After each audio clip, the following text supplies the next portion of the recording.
আমি ইয়াত corona test কৰিবলৈ আহিছোঁ আৰু কৰোণা টেষ্ট কৰিব ৰখি আছোঁ। আৰু ইয়াত উল্টাকৈ কৰোণা লাগিবহে, যিমান ভিৰ চাব, একো ছ'চিয়েল ডিষ্টেঞ্চ পালন কৰা হোৱা নাই। ইয়াত কোভিড টেষ্টৰ নামত আপোনাৰ কি চলি আছে চাওক, ইয়াত কোনো প্ৰট'কল পালন কৰা হোৱা নাই, কোনো ছ'চিয়েল ডিষ্টেঞ্চ পালন কৰা হোৱা নাই। তেখেতসকলে পেচেণ্জাৰসকল কোভিড টেষ্টৰ নামত লৈ আছে, আমি দিবলৈ ৰাজি আছোঁ, কিন্তু তেখেতসকলে এটা ৰিপৰ্ট দিবলৈ 3-4-5 ঘণ্টা কৰি লগাই আছে। পেচেঞ্জাৰবোৰ বিভিন্ন ঠাইৰ পৰা আহিছে, দিল্লী, মুম্বাই, য'ত বহুত কোভিড পেচেণ্ট ওলাই আছে, তাৰ পৰা আহি আছে। কিন্তু অহাৰ পিছতো তেখেতসকলে চব পেচেণ্টক ইয়াত একেলগে সোমাইছে, কিন্তু যাব উপায়বিহীন মানে হ'ব লগা হৈছে। আৰু আপোনাৰ ইয়াত কাৰোবাৰ যদি এজনৰ ওলাই ন, চবৰে তাত সংক্ৰমিত হ'ব, এনেকুৱা এটা পৰিস্থিতি সৃষ্টি কৰিছে।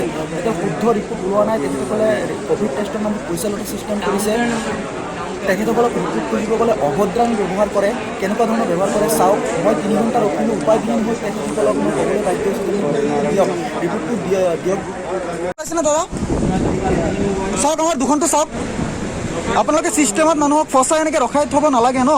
আপোনালোকে নোৱাৰিলে ওলাই যাব দিব লাগিছিলে।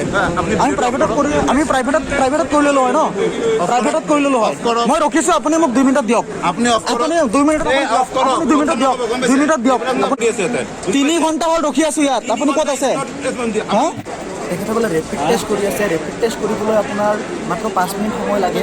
10 মিনিটৰ ভিতৰত ইচ্ছা কৰিলে তেখেতসকলে যদি ভালকৈ কাম কৰি ৰিপৰ্টবিলাক দিব পাৰে, কিন্তু তাৰ পৰিৱৰ্তে 4-5 ঘণ্টা সময় লগাই আছে। 3 ঘণ্টা 4 ঘণ্টা 5 ঘণ্টাৰ ভিতৰত পেচেণ্টৰ উপায় হাৰাশাস্তি কৰি আছে, আৰু তাৰ পিছতো শুদ্ধ ৰিপৰ্ট আহিবনে নাই তাত বহুত সন্দেহ আছে। এয়া গুৱাহাটী এয়াৰপৰ্টৰ কোভিড চেণ্টাৰৰ অৱস্থা। গভৰ্ণমেণ্টে যদি উপযুক্ত ব্যৱস্থা